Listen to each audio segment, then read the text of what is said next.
Hello students. तो प्यारे बच्चों, आज हम बात करने वाले हैं आपके chapter second number chapter the fundamental unit of life cell के नेक्स्ट टॉपिक्स के बारे में। जैसा कि बेटा अब तक हम लोगों ने बात की है, हमने लास्ट वीडियो लेक्चर में बात की थी मीडिएटेड ट्रांसपोर्ट के बारे में कि किस किस टाइप का जो ट्रांसपोर्ट है वो प्लाज्मा मेम्ब्रेन के थ्रू हो सकता है। प्लाज्मा मेम्ब्रेन के थ्रू किस किस टाइप का ट्रांसपोर्ट हो सकता है, active transport and the passive transport. हमने उनमें डिफरेंशिएट किया था कि एक्टिव ट्रांसपोर्ट क्या होता है, पैसिव ट्रांसपोर्ट क्या होता है। पैसिव ट्रांसपोर्ट को ही हमने डिफ्यूजन भी बोला था, इनके बारे में हमने बात की थी। उसके अलावा हमने बात की थी 3 टाइप के सॉल्यूशंस के बारे में, that is the hypertonic solution, isotonic solution and the hypotonic solution. कि कैसे कैसे आप उसमें आरबीसीज या किसी एनिमल सेल या किसी प्लांट सेल को रखते हो तो उस पे आउटर जो साइड में जो आपने सॉल्यूशन डाला है उसका क्या इफेक्ट होता है, वो हमने बात की थी।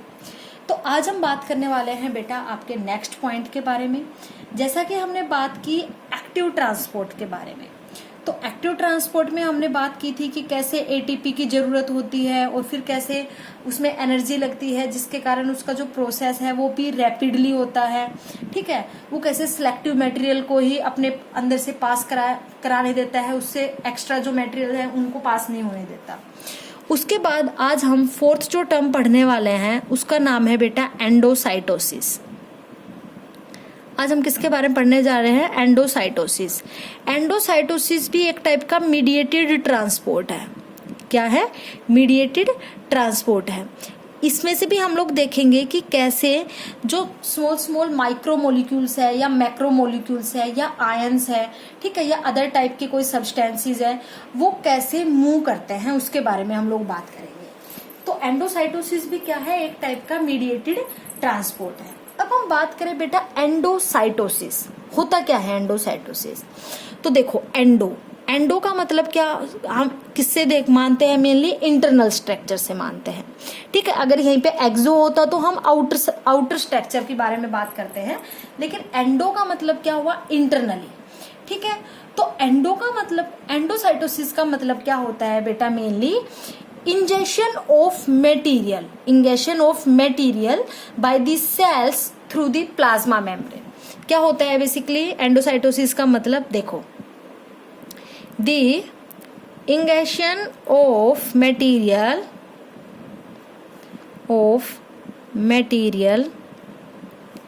by the cell through the plasma membrane, through the plasma membrane. ठीक है, इतनी बात समझ में आई। इंगेशन ऑफ मटेरियल का मतलब क्या होता है? किसी चीज को इंगेस्ट कर लेना, अपने अंदर ले लेना, वो क्या कहलाता है बेटा? इन एंडोसाइटोसिस। क्या कहलाता है? एंडोसाइटोसिस। ठीक है, बाय दी सेल के द्वारा थ्रू दी प्लाज्मा मेम्ब्रेन, क्योंकि सेल के आउटर सरफेस क्या है? Plasma membrane. तो प्लाज्मा मेम्ब्रेन ही उस मटेरियल को अंदर की साइड इंजेस्ट करेगी, अंदर की साइड इनटेक करेगी। हम इंगेशन भी बोल सकते हैं या इनटेक भी बोल सकते हैं। ठीक है, दोनों वर्ड आ सकते हैं यहाँ पे। तो एंडोसाइटोसिस का मेन अगर देखें हम बेसिक, तो मीनिंग क्या हुआ कि किसी भी मटेरियल का, किसी भी सब्सटेंसेस का इंगेशन कर लेना by the cell through the plasma membrane is known as endocytosis. ठीक है, अब अगर हम बात करें एंडोसाइटोसिस के बारे में फर्दर, तो कलेक्टिवली जितनी भी टर्म्स है, अब वो एंडोसाइटोसिस किसी लिक्विड पार्ट का भी हो सकता है, किसी सॉलिड पार्ट का भी हो सकता है, या आयंस का भी हो सकता है। ठीक है, वो डिफरेंट है, तो उनके भी डिफरेंट नेमिंग है, उनके बारे में भी हम लोग बात करेंगे। लेकिन सबको कलेक्टिवली अगर हम वर्ड बोलें तो सारे वर्ड क्या होते हैं? एंडोसाइटोसिस। क्या होते हैं बेटा? एंडोसाइटोसिस। किसी मटेरियल को, किसी सब्सटेंस को किसी सेल के द्वारा अपने अंदर इंगल्फ कर लेना, अपने अंदर ले लेना, अपने अंदर इनटेक कर लेना, क्या कहलाता है? एंडोसाइटोसिस कहलाता है। ठीक है, इतनी बात समझ में आई आप लोगों को? अब कलेक्टिवली हम इसको क्या बोल देते हैं? एंडोसाइटोसिस। लेकिन on the basis of material, कि वो मटेरियल सॉलिड है, लिक्विड है, किस फॉर्म में है, उसके बेसिस पे डिफरेंट टर्म्स हम पढ़ेंगे। ठीक है, तो देखो बेटा, हम 3 टर्म्स के बारे में यहाँ पे बात करेंगे। सबसे पहले हम लोग बात करेंगे फैगोसाइटोसिस के बारे में। किसके बारे में बात करेंगे हम? फैगोसाइटोसिस। सेकंड हम बात करेंगे बेटा पोटोसाइटोसिस के बारे में। ठीक है। थर्ड हम बात करेंगे receptor mediated endocytosis. Mediated endocytosis,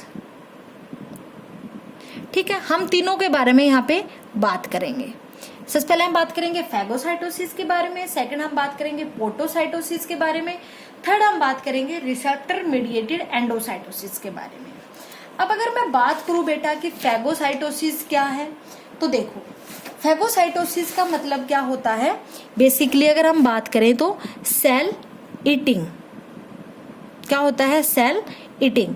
phagocytosis का जनरल अगर हम मीनिंग देखें तो जनरल मीनिंग क्या होता है, सेल ईटिंग। सेल ईटिंग का मतलब क्या हुआ, फैगोसाइटोसिस में जो सेल किसी मटेरियल को इंगल्फ कर ली है, अपने अंदर ले रही है, वो जो मटेरियल है वो कैसा होगा, मेनली सॉलिड। कैसा होगा बेटा, वो मेनली सॉलिड फॉर्म में पाया जाएगा, ठीक है। उस सॉलिड फॉर्म को वो क्या कर लेंगे, बेसिकली इंगल्फ कर लेंगे। अब वो सॉलिड में कोई भी बैक्टीरिया भी हो सकता है, ठीक है, कोई वायरस भी हो सकता है, ठीक है। अब अपने अंदर आपको पता है मेनली डिफेंसिव सेल्स पाई जाती है। डिफेंसिव सेल्स का मतलब जो डिफेंस में रोल प्ले करती है, और मोस्ट बेसिकली जो डिफेंस में रोल प्ले करती है वो कौन सी सेल्स होती है, WBCs, जिनको हम लोग बोलते हैं white blood cells. White blood cells, white blood cells है वो अपनी बॉडी को डिफेंस प्रोवाइड करती है। डिफेंस का मतलब क्या होता है, प्रोटेक्शन, प्रोटेक्ट करती है, ठीक है। किन से, इन वायरसेस या बैक्टीरिया या फिर कोई भी फॉरेन पार्टिकल अगर आपकी बॉडी में एंटर कर गया तो उनके अगेंस्ट डिफेंसिव फंक्शन, डिफेंसिव जो प्रोटेक्शन है वो प्रोवाइड कराती है बेसिकली हमें, ठीक है। तो अगर कोई पूछ ले कि आपकी बॉडी में कौन सी फैगोसाइटिक सेल्स है, कौन सी फैगोसाइटोसिस परफॉर्म करती है, तो सबसे पहले आप क्या बोलोगे, WBCs। सबसे पहले आप क्या बोलोगे बेटा, WBCs, ठीक है। उसके अलावा अगर हम बात करें तो सेकंड है मैक्रोफेजेस। सेकंड कौन सी सेल्स है, मैक्रोफेजेस, जो बेसिकली कहाँ पाई जाती है, अगर हम लोकेशन की बात करें तो इनकी कनेक्टिव टिश्यू में। कहाँ पाई जाती है, कनेक्टिव टिश्यू में।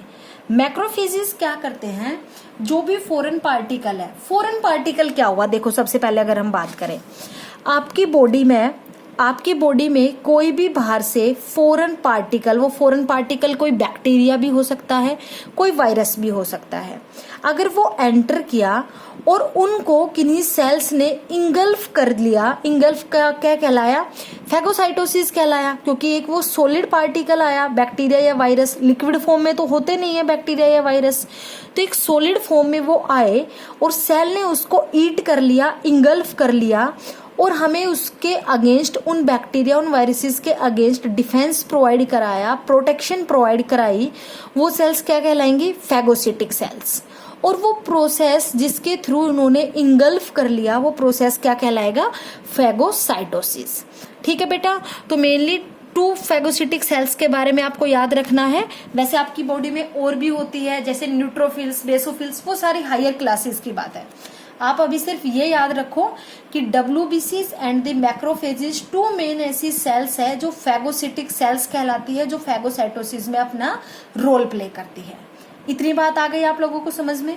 इनको मैं थोड़ा डायग्रामेटिकली भी आपको बताऊंगी, अभी मैं आपको थोड़ा ब्रीफ में बता रही हूँ, ठीक है बेटा। तो इतनी बात समझ में आ गई। फैगोसाइटोसिस में सेल ईटिंग प्रोसेस क्यों बोलते हैं, क्योंकि एक सॉलिड पार्टिकल, सॉलिड मटेरियल को क्या करती है, सेल्स इंगल्फ करती है। सेकंड आता है पोटोसाइटोसिस। पोटोसाइटोसिस को बोलते हैं बेटा सेल ड्रिंकिंग। आप देखो, आपको नाम से ही पता लग रहा होगा।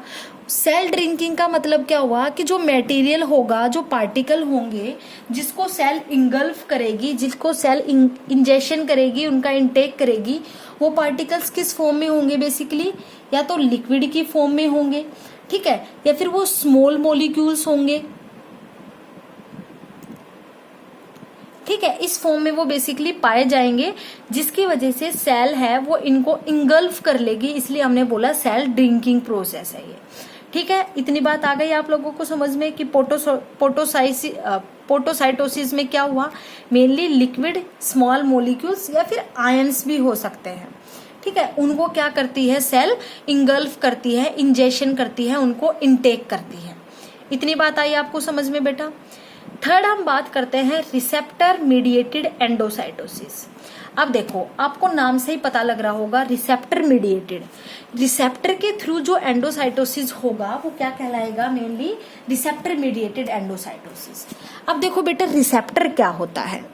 अब अपनी बॉडी की सेल है, सपोज करो ये स्किन है, स्किन के ऊपर अपने सेल्स पाई जाती हैं, ठीक है। अब हर सेल पे, हर बॉडी पार्ट पे अपने कुछ रिसेप्टर्स प्रेजेंट होते हैं। क्या प्रेजेंट होते हैं, कुछ रिसेप्टर्स प्रेजेंट होते हैं। ये क्या है, बेसिकली रिसेप्टर्स, ठीक है।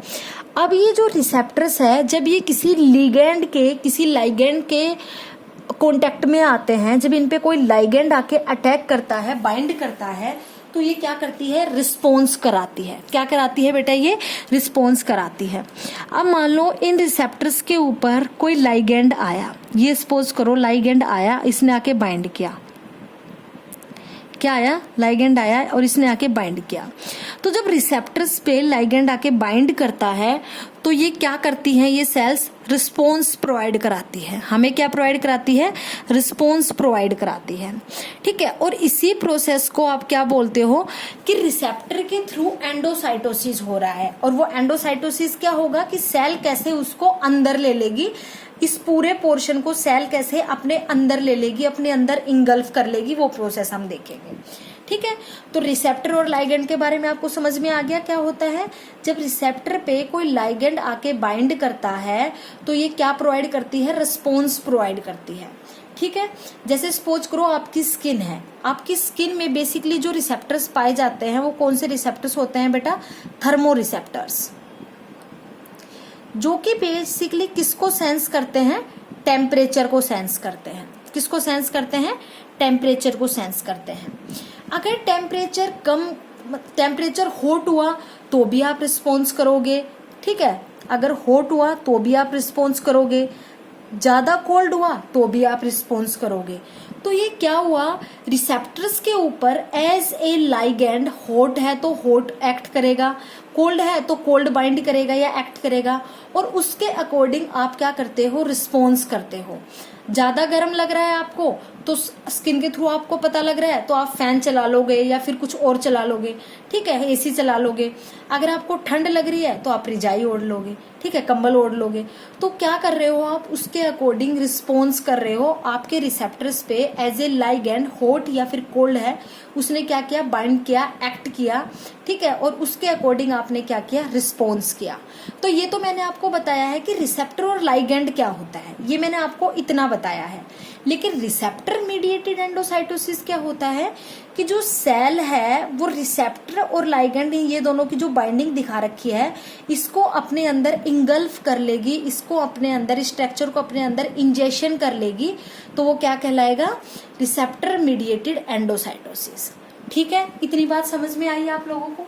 तो बेटा पता लग गया एंडोसाइटोसिस के बेसिस पे अगर हम बात करें तो 3 टर्म्स कौन कौन सी हो गई, phagocytosis, potocytosis and the receptor mediated endocytosis.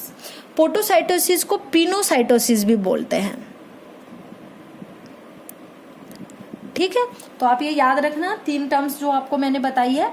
अब हम बात करते हैं इनकी डायग्रामेटिकली, इनको समझते हैं कि कैसे फैगोसाइटोसिस सेल ईटिंग प्रोसेस है, कैसे पिनोसाइटोसिस या पोटोसाइटोसिस सेल ड्रिंकिंग प्रोसेस है, और कैसे रिसेप्टर मीडिएटेड एंडोसाइटोसिस में रिसेप्टर के साथ साथ लाइगेंड भी जो सेल है वो इंगल्फ कर लेती है, ठीक है। अब हम डायग्रामेटिकली इनको देखेंगे। देखो बेटा जितना मैं आपको बताऊं सिर्फ उतना ही याद रखना है, एक्स्ट्रा नेम्स याद मत करना बेशक से, ठीक है। अब देखो सबसे फर्स्ट देखो फैगोसाइटोसिस, क्या देख रहे हैं हम लोग, सबसे पहले फैगोसाइटोसिस का प्रोसेस कैसे हुआ। अब ये क्या है, प्लाज्मा मेम्ब्रेन है, हम प्लाज्मा मेम्ब्रेन के बारे में बात कर रहे हैं। ये क्या है, प्लाज्मा मेम्ब्रेन है। और एंडोसाइटोसिस भी मैंने आपको बताया है, जो सेल है वो किसी भी मटेरियल को इंजेस्ट करती है थ्रू देयर प्लाज्मा मेम्ब्रेन। तो ये क्या है, प्लाज्मा मेम्ब्रेन है। और ये देखो कोई भी सॉलिड पार्टिकल है, ये या तो बैक्टीरिया भी हो सकता है या फिर वायरस भी हो सकता है, ठीक है। अब इसने क्या किया, एंटर किया, देखो सेल मेम्ब्रेन इसको क्या करने लग गई, इंगल्फ करने लग गई। देखो एक पॉकेट लाइक स्ट्रक्चर बना लिया, अब इसको ये ऐसे इंगल्फ कर लेगी, ठीक है। अब इसने क्या कर लिया, इस सेल को इंगल्फ कर लिया और देखो चारों तरफ प्लाज्मा मेम्ब्रेन आ गई, तो इसको हमने क्या बोला, मेम्ब्रेन इनक्लोज्ड वेसिकल। ठीक है, अब ये क्या हो गया, एक वेसिकल की फॉर्म में हो गया। एक वेसिकल क्या होता है, ऐसा एक गोला हुआ और उसके अंदर क्या प्रेजेंट है, जो मटेरियल प्रेजेंट है वो हुआ। ठीक है, तो एक मेम्ब्रेन इनक्लोज्ड वेसिकल का मतलब है जो प्लाज्मा मेम्ब्रेन है उसने इस वेसिकल को क्या कर लिया, इनक्लोज्ड कर लिया। इतनी बात समझ में आ गई। अब नेक्स्ट पॉइंट में क्या हुआ, इंगल्फ कर लिया फैगोसाइटोसिस में। अब उसके बाद क्या हुआ, जो प्लाज्मा मेम्ब्रेन थी, ठीक है, उसमें क्या हुआ, अब देखो नेक्स्ट जो प्लाज्मा मेम्ब्रेन थी उससे एक बर्ड लाइक स्ट्रक्चर ओरिजिनेट होने लग गई और जो बैक्टीरिया या वायरस जो भी था इसके अंदर वो क्या हो गया, डिग्रेड हो गया। वो क्या हो गया बेटा, डिग्रेड हो गया। तो एंडोसाइटोसिस का मतलब ही क्या होता है कि सेल के द्वारा वो मटेरियल है या फिर बाहर वो पार्टिकल है उसको कैसे इंगल्फ किया गया, उसको कैसे अपने अंदर लिया गया, वही क्या कहलाता है, मेनली एंडोसाइटोसिस। और एंडोसाइटोसिस के ही हमने ये 3 टाइप्स देख रहे हैं हम लोग, phagocytosis, potocytosis and the receptor mediated endocytosis. कि फैगोसाइटोसिस में किस टाइप के पार्टिकल्स को इंगल्फ करते हैं, पोटोसाइटोसिस में किस टाइप के पार्टिकल्स को करते हैं, और रिसेप्टर मीडिएटेड एंडोसाइटोसिस में किस टाइप के पार्टिकल्स को इंगल्फ किया जाता है। सेकंड हम बात करते हैं बेटा पोटोसाइटोसिस के बारे में। अब अगर हम बात करें कि पोटोसाइटोसिस क्या होता है, तो देखो स्मॉल आयंस या स्मॉल मॉलिक्यूल्स यहाँ पे प्रेजेंट है, देखो ये रे। ठीक है, अब ये प्लाज्मा मेम्ब्रेन से बाइंड कर दिए। ठीक है, अब क्या किया, इस प्लाज्मा मेम्ब्रेन दोबारा से क्या हो गई, इनक्लोज हो गई। अब देखो बेटा, अगर ये प्लाज्मा मेम्ब्रेन इतनी बंद हो जाएगी ऐसे और सेपरेट हो जाएगी इससे, तो आपको इस टाइप का स्ट्रक्चर दिखाई देगा। ठीक है, समझ में आया आपको, इतना इस टाइप का स्ट्रक्चर दिखाई देगा। तो इन स्ट्रक्चर को आप क्या बोलोगे, कैव्यूले। ठीक है, अब यहाँ से क्या हुआ, एक पोर लाइक स्ट्रक्चर फॉर्म हुआ और वहां से ये आयन या स्मॉल मॉलिक्यूल जो भी था ये रिलीज हो गया।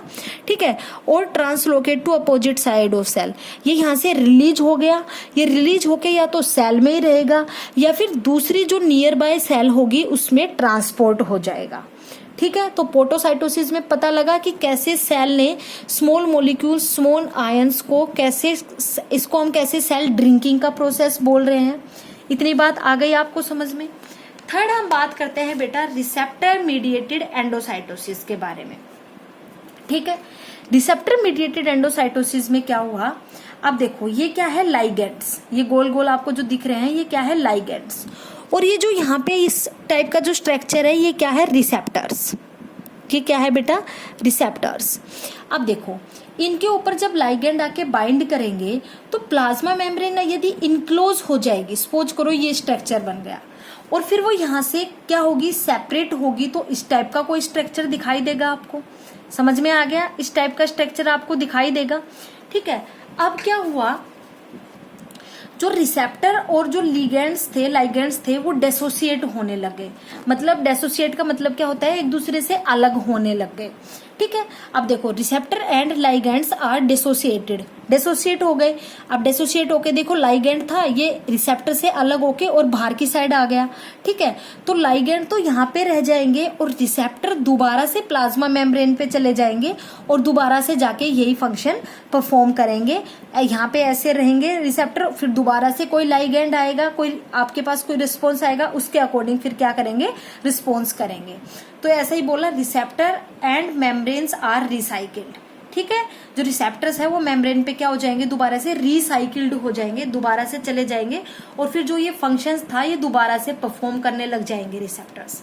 इतनी बात आ गई आप लोगों को समझ में बेटा कि कैसे कैसे तीनों प्रोसेस हुए, phagocytosis, potocytosis and the receptor mediated endocytosis का प्रोसेस परफॉर्म हुआ। ठीक है, ठीक है बेटा, इतनी बात समझ में आई आपको एंडोसाइटोसिस का प्रोसेस कैसे हुआ। ये तो हमने पढ़ा एंडोसाइटोसिस के बारे में। अब हम बात करेंगे बेटा एक्सोसाइटोसिस के बारे में। किसके बारे में बात करेंगे हम, एक्सोसाइटोसिस के बारे में। एक्सोसाइटोसिस के प्रोसेस को बेसिकली कैसे परफॉर्म करते हैं अगर हम देखें तो एंडोसाइटोसिस में तो सेल क्या थी, अपने अंदर इंगल्फ कर रही थी। ठीक है, अपने अंदर इनटेक कर रही थी उस पार्टिकल का, उस मटेरियल का जो भी बाहर उसको मिल रहा था। लेकिन एक्सोसाइटोसिस, एक्सो का मतलब क्या हुआ, आउटसाइड। ठीक है, तो एक्सोसाइटोसिस में मेनली क्या करेगी, सेल है, जो सेल है वो बाहर की साइड पार्टिकल को फेंकेगी, ठीक है, आउट करेगी, बाहर की साइड पार्टिकल को क्या करेगी, या कोई भी मटेरियल है उसको आउट करेगी, बाहर की साइड फेंकेगी, ठीक है। इसलिए जो एक्सोसाइटोसिस का प्रोसेस है उसको हम बोलते हैं सेल वोमिटिंग। क्या बोलते हैं, सेल वोमिटिंग, क्योंकि ये अपने अंदर से बाहर की साइड अब पार्टिकल्स को या मटेरियल को बाहर की साइड थ्रू आउट कर रही है, ना कि अपने अंदर इंगल्फ कर रही है, ठीक है। तो इसलिए इस प्रोसेस को हम क्या बोलेंगे, सेल वोमिटिंग या फिर एक्सोसाइटोसिस। तो एक्सोसाइटोसिस का प्रोसेस बेसिकली कैसे होता है अगर हम बात करें तो, ठीक है। तो देखो एक्सोसाइटोसिस का प्रोसेस के लिए हम लोग एक डायग्राम की बात करते हैं, फिर उसके थ्रू हम देखते हैं।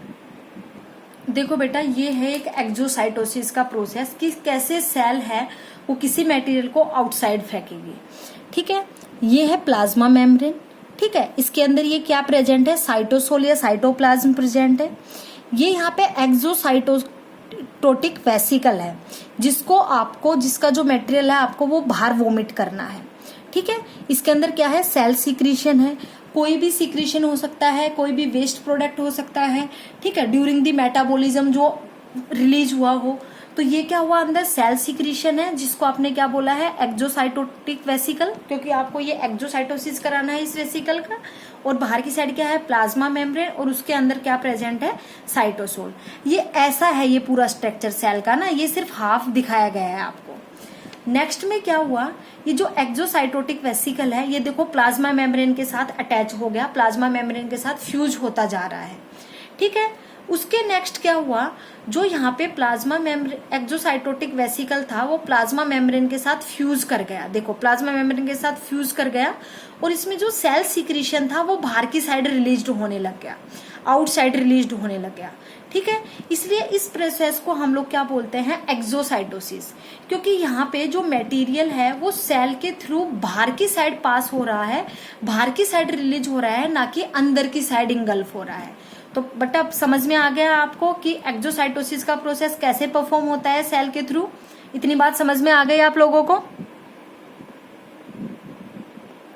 ठीक है बेटा। तो यहाँ पे अपना प्लाज्मा मेम्ब्रेन खत्म हुआ।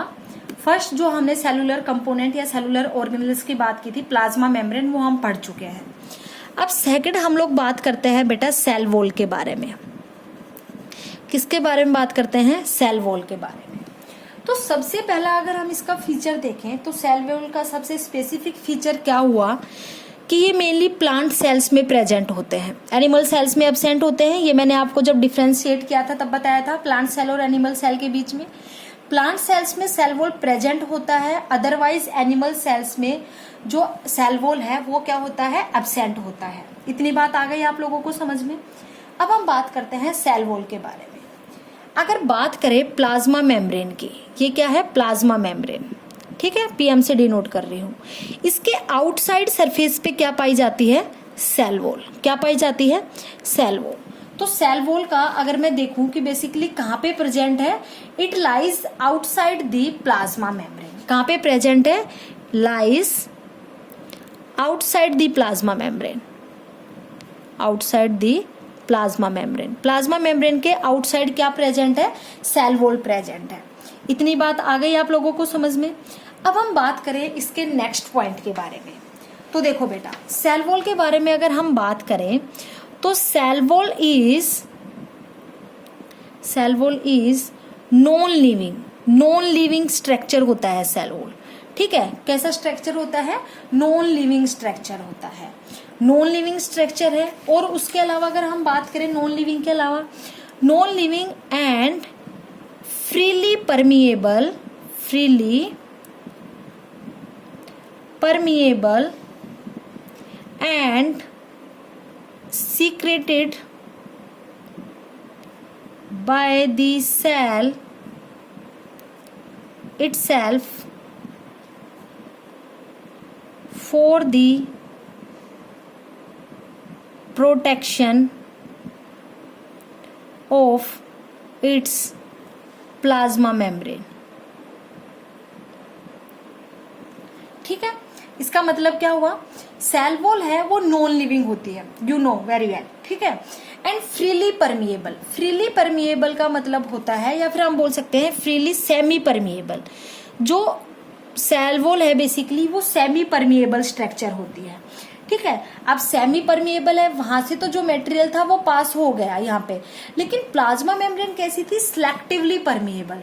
तो प्लाज्मा मेम्ब्रेन से फिर आगे जो सिलेक्टेड सोल्यूट या सोलवेंट्स है वो पास होंगे, लेकिन सेल वॉल से क्या होंगे, सेल वॉल क्या है, सेमी परमिएबल है, जो भी सोलवेंट है वो क्या हो जाएगा, पास हो जाएगा, ठीक है। एंड सीक्रेटेड, जो सेल वॉल है बेसिकली वो किससे सीक्रेट होती है, किससे मतलब बनती है, बाय द सेल, सेल से ही सीक्रेट होती है itself for the protection of its plasma membrane. और क्यों सीक्रेट होती है, for the protection of plasma membrane, ताकि जो प्लाज्मा मेम्ब्रेन है उसको प्रोटेक्ट कर सके, उसको प्रोटेक्शन प्रोवाइड कर सके, इसलिए सेल वॉल क्या होती है, रिलीज्ड होती है, सीक्रेट होती है, किससे, सेल से, ठीक है। इतनी बात आपको समझ में आई बेटा। अब अगर हम बात करें सेल वॉल के बारे में नेक्स्ट, ठीक है, तो देखो सेल वॉल है वो किसकी बनी हुई होती है, बेसिकली जो प्लांट सेल वॉल है वो किसकी बनी हुई होती है, सेलुलोज की। किसकी बनी हुई होती है बेटा, सेलुलोज की, ठीक है। सेलुलोज क्या है, सेलुलोज एक पॉलीसैकेराइड है। सेलुलोज क्या है, एक पॉलीसैकेराइड है। पॉलीसैकेराइड का मतलब क्या हुआ है, जिसमें एक से ज्यादा कार्बन यूनिट्स प्रेजेंट हो, वो क्या कहलाएगा, पॉलीसैकेराइड। तो सेलुलोज किससे बना हुआ होता है, एक हंड्रेड्स ऑफ ग्लूकोज यूनिट्स, ठीक है। बहुत सारे टाइप की ग्लूकोज यूनिट्स ज्वाइन करके क्या बनाती है, सेलुलोज का स्ट्रक्चर बनाती है, सेलुलोज बनाती है। कैसे, जैसे मान लो ग्लूकोज का स्ट्रक्चर है, ग्लूकोज फिर ग्लूकोज फिर ग्लूकोज, ऐसे hundreds of and so on, ऐसे हंड्रेड्स ऑफ ग्लूकोज मिलके किसका स्ट्रक्चर बनाते हैं, सेलुलोज का स्ट्रक्चर बनाते हैं। तो अगर कोई पूछे कि सेलुलोज किससे बनी हुई होती है, बेसिकली ग्लूकोज से बनी हुई होती है, और एक ये पॉलीसैकेराइड स्ट्रक्चर होता है। कौन सा स्ट्रक्चर होता है बेटा, पॉलीसैकेराइड स्ट्रक्चर होता है। अब अगर हम बात करें सेलुलोज के बारे में, ठीक है, तो सेलुलोज क्या है, cellulose most abundant macromolecule on earth, most abundant macromolecule on earth, अर्थ के ऊपर सबसे ज्यादा अबेंडेंट मैक्रोमोलिक्यूल, मतलब सबसे ज्यादा अमाउंट में पाए जाने वाला। अबेंडेंट का मतलब होता है जिसकी क्वांटिटी ज्यादा हो, ठीक है। तो मोस्ट अबेंडेंट जो मैक्रोमोलिक्यूल है जो अर्थ पे पाया जाता है वो कौन सा है बेटा, सेलुलोज। कौन सा है वो, सेलुलोज, जो कि प्लांट सेल बनी हुई होती है सेलुलोज से बेसिकली। इतनी बात समझ में आ गई आप लोगों को, ठीक है। अब अगर हम बात करें सेल वॉल के बारे में, सेल वॉल के फंक्शंस के बारे में, अगर हम बात करें सेल वॉल के फंक्शंस के बारे में, तो देखो सेल वॉल का जो सबसे बेसिक जो फंक्शन है वो क्या है, कि प्रोटेक्शन प्रोवाइड कराती है किसको, प्लाज्मा मेम्ब्रेन को। तो हम लिख सकते हैं it protects the plasma membrane. Plasma membrane को प्रोटेक्शन में हेल्प कराती है, प्रोटेक्शन करती है प्लाज्मा मेम्ब्रेन की, क्योंकि आउटसाइड प्रेजेंट है। और किसके थ्रू सीक्रेटेड हो रही थी, सेल के थ्रू ही सीक्रेटेड हो रही थी। क्यों, क्योंकि प्लाज्मा मेम्ब्रेन को प्रोटेक्ट कर सके, ठीक है। फर्स्ट फंक्शन क्या हो गया, प्लाज्मा मेम्ब्रेन को प्रोटेक्ट करता है। इसका सेकंड फंक्शन क्या हो गया, basically it prevents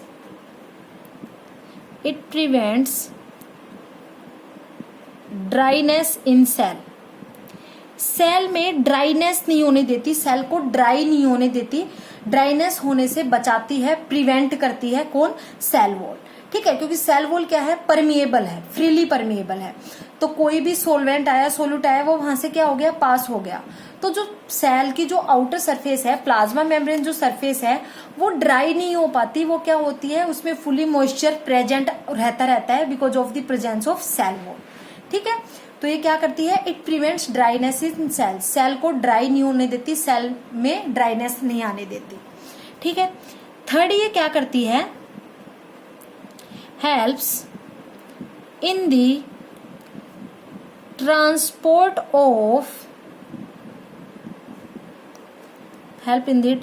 of various substances in and out of the cell. Help करती है वेरियस सब्सटेंसेस के ट्रांसपोर्ट में, इन में एंड आउट में, कि वो सेल वॉल के अंदर जा सके, सेल वॉल के बाहर भी आ सके।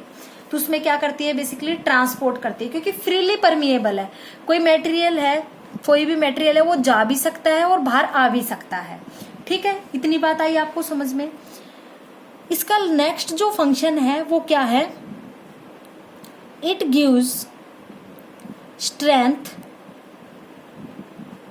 या फिर हम बोल सकते हैं सपोर्ट। स्ट्रेंथ को हम क्या बोल सकते हैं, support and structure to the cell. Cell को उसकी स्ट्रक्चर और स्ट्रेंथ प्रोवाइड करने के लिए सेल वॉल क्या होती है, सबसे ज्यादा नेसेसरी होती है। सेल को उसका बेसिक स्ट्रक्चर प्रोवाइड कराने के लिए, उसको स्ट्रेंथ या सपोर्ट प्रोवाइड कराने के लिए सबसे बेसिक कौन सी सेल ऑर्गेनेल होती है, सेल वॉल। ठीक है, तो अगर हम बात करें बेटा, ये सेल वॉल के फंक्शंस थे जो हमने बात की हैं। तो अगर हम बात करें सेल वॉल के बेसिक 3D फंक्शंस के बारे में, किसके बारे में बात करें, 3D फंक्शंस के बारे में। 3D फंक्शंस का मतलब है 3 जो बेसिक फंक्शंस है वो क्या क्या है। तो वो कौन कौन से हैं बेटा, स्ट्रेंथ, स्ट्रक्चर एंड प्रोटेक्शन।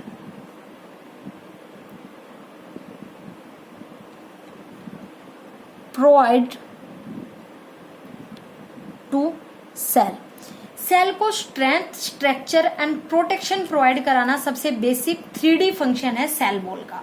ठीक है, तो सेल वॉल के बारे में बेटा समझ में आ गया। अगर हम बेसिक बात करें तो आउटसाइड द प्लाज्मा मेम्ब्रेन पाई जाती है, नॉन लिविंग है, फ्रीली परमिएबल होती है, सेल द्वारा ही सीक्रेटेड होती है। क्यों, ताकि प्लाज्मा मेम्ब्रेन को प्रोटेक्शन में हेल्प कर सके। सेल वॉल है वो किसकी बनी हुई होती है, बेसिकली सेलुलोज की। सेलुलोज एक पॉलीसैकेराइड है जो कि हंड्रेड्स ऑफ ग्लूकोज यूनिट से बनी हुई होती है। सेलुलोज की स्ट्रक्चर एक मोस्ट अबेंडेंट मैक्रोमोलिक्यूल है अर्थ के ऊपर, सेलुलोज। इसका फंक्शन अगर देखें सेल वॉल का, तो प्रोटेक्शन प्रोवाइड कराती है, स्ट्रेंथ प्रोवाइड कराती है, स्ट्रक्चर प्रोवाइड कराती है सेल को। ठीक है, उसके अलावा ट्रांसपोर्ट करती है मॉलिक्यूल्स का बाहर से अंदर और अंदर से बाहर। ठीक है, उसके अलावा prevents dryness in cell, cell में ड्राइनेस नहीं आने देती। ठीक है, तो प्यारे बच्चों आज हमने बात की है endocytosis, exocytosis and the cell wall के बारे में। इसके नेक्स्ट सेलुलर ऑर्गेनेल्स के बारे में हम नेक्स्ट वीडियो लेक्चर में बात करेंगे। आज के लिए इतना ही, थैंक यू।